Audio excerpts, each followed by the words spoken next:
Okay, hello. Nice to see you, Senator. Nice to see you. How are you, Mark? I'm very well. How are you? Great.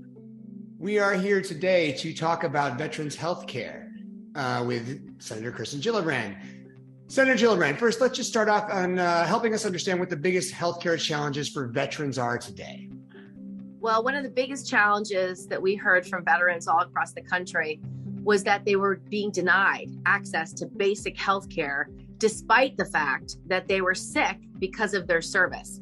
If you know anything about the war on terror over the last 20-something years, our service members went all around the globe to really dangerous places that didn't have any infrastructure, places like Iraq and Afghanistan. And when they got to these places, they didn't have buildings set up and they didn't have the normal support that you'd have for a military unit.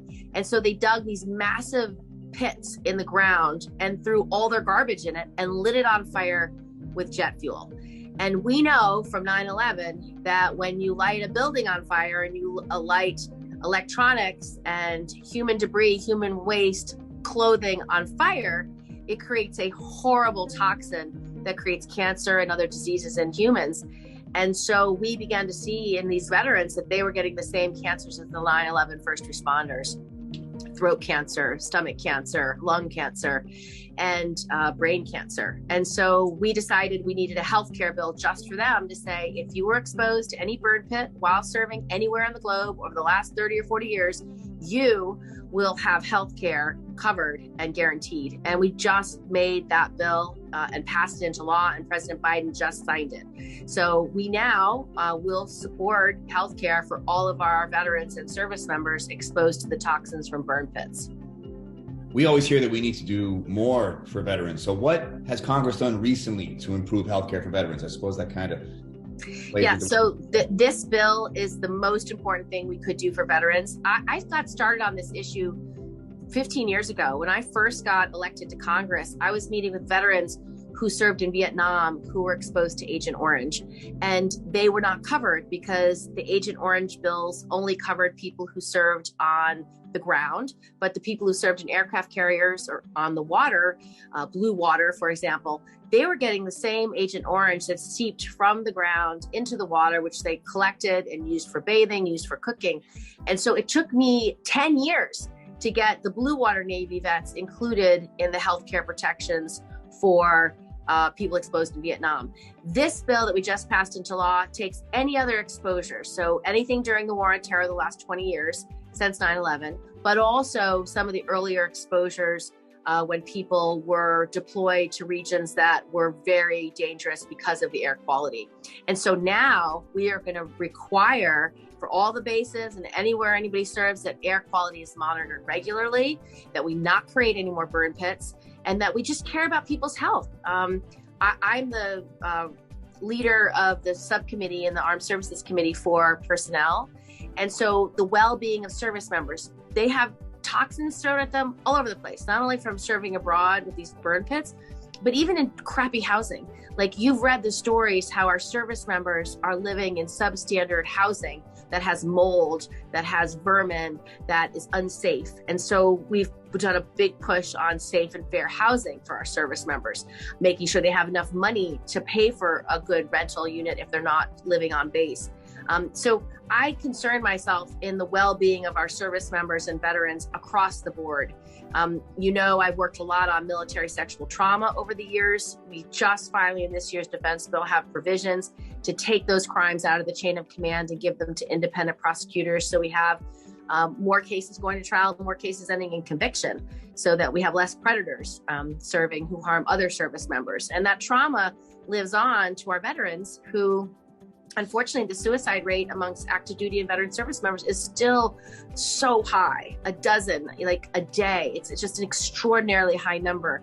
And we have to get to the bottom of that by investing in mental health and investing in more support services for families, for spouses, so that and pay our service members more, because all of these stresses and strains create a toxic environment where, unfortunately, suicide is far too high.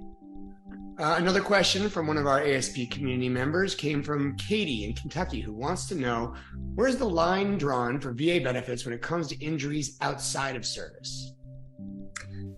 So typically, if it's an outside of service injury, it's not covered by the VA. But my question is always, are we sure it's not within their job? So the challenge we had with both Agent Orange and we had with burn pits was the VA argued this was not an exposure in the line of duty, which was total BS, created to make sure they didn't have to pay. And so I would just make sure that if it really is a non-service related injury, that's actually true, because a lot of these injuries are service related. So you get while you're a service member, you get full medical care and coverage for anything you need. Once you're in veteran status, they're much more picky about what's covered and what's not covered, and you have to prove, what your disability is and that it's service related. So there's just less generosity after you become a veteran, which is a shame. You should be able to heal the whole person, and I think we should have much more. Our whole healthcare system should be much more on a continuum of care model where your doctors can just make you better. Alexandria from New Jersey had a question that was echoed by a lot of the ASP community, and she wanted to know what laws are in place to help veterans with mental illness. There's different challenges for active duty and for post-duty service members who are now on veteran status. So making sure they have jobs. It's one of the best things you can do for mental health services is to make sure they're stable. Make sure they have access to good medical care. A lot of our VAs are woefully underfunded. They often don't have the kind of specialized care for women veterans. They don't have necessarily specialized care for mental health.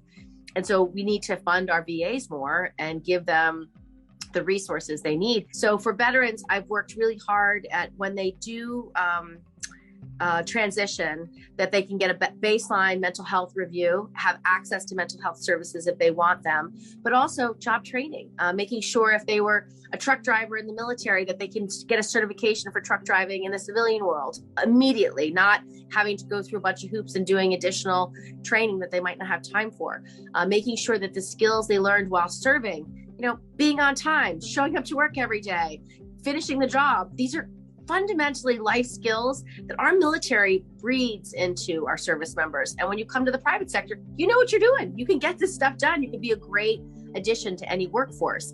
We also had a bill to give a tax benefit. For every veteran you hire, you get about $1,000 tax credit. And then another problem is a lot of our veterans live away from a VA. So they might have to drive an hour just to get access to services. We need to create more flexibility so they can see a local service provider if the VA is too far or too cumbersome to get to. So those are just some things that we can just make their lives better. And for active duty service members, it's not different. Making sure their spouse is happy, making sure the spouse can move and not have to, when you get a new deployment order, if your spouse is in a job and your children are in a school, you want to have permission to be able to move as soon as the school year's finished. Or before the school year starts, ahead of the service member, whatever works for the other spouse. So making it easier for spouses and families to thrive while their loved one is serving in the military. So it's a lot of common sense that unfortunately gets skipped over. Even simple things like daycare. I mean, we had to fight a couple of years ago because daycare centers on military bases were open from 8 to 5 or 9 to 5. Well, if you have orders to be at work at 6 a.m., you need to bring your child somewhere. And so they weren't even meeting the needs on bases for service members to do their jobs. And so we got requirements placed in the defense bill that they had to have flexible hours so that service members could do their jobs. So they're supposed to have access to mental health coverage as part of their veteran status.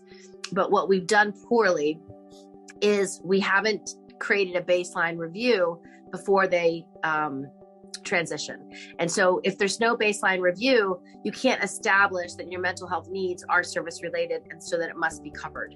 And they almost all are. A lot of it has to do with military sexual trauma. A lot of it has to do with PTSD. And having that continuum of care from active duty service to veteran status is essential.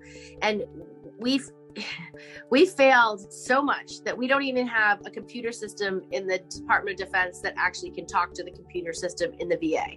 Two different systems. They don't share data. They don't share information.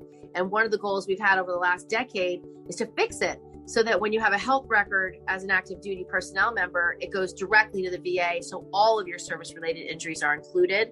And I think to amplify the mental health needs, we should have time, not the day the guy leaves, but maybe 6 months before he or she leaves, that they can have a mental health review so they know that they can get confidential care after they separate. That's not going to affect their ability to get a job or affect their ability. It should just be the norm. Everyone gets it.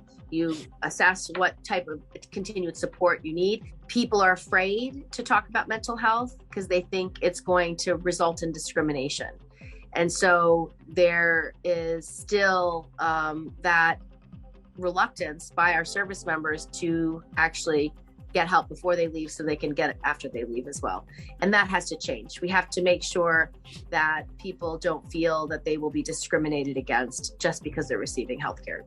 I'll tell you from questions we get in the ASP community, top two issues always have to do with mental health, especially among the young folks across the country. And the more we can talk about it and destigmatize it, I think it's a great start. So thank you so much for that point. And thank you so much for joining us today, Senator. We always appreciate the work that you're doing on this issue and talking to us and the people who watch ASP Chats.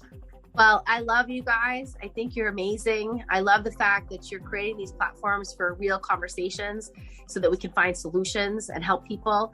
I'm 100% dedicated to doing that for our service members and our veterans. And I just appreciate that we have two bright lights helping get that work done. Thank you. Thank you so much, Senator. We appreciate it. God bless you both and take some time off.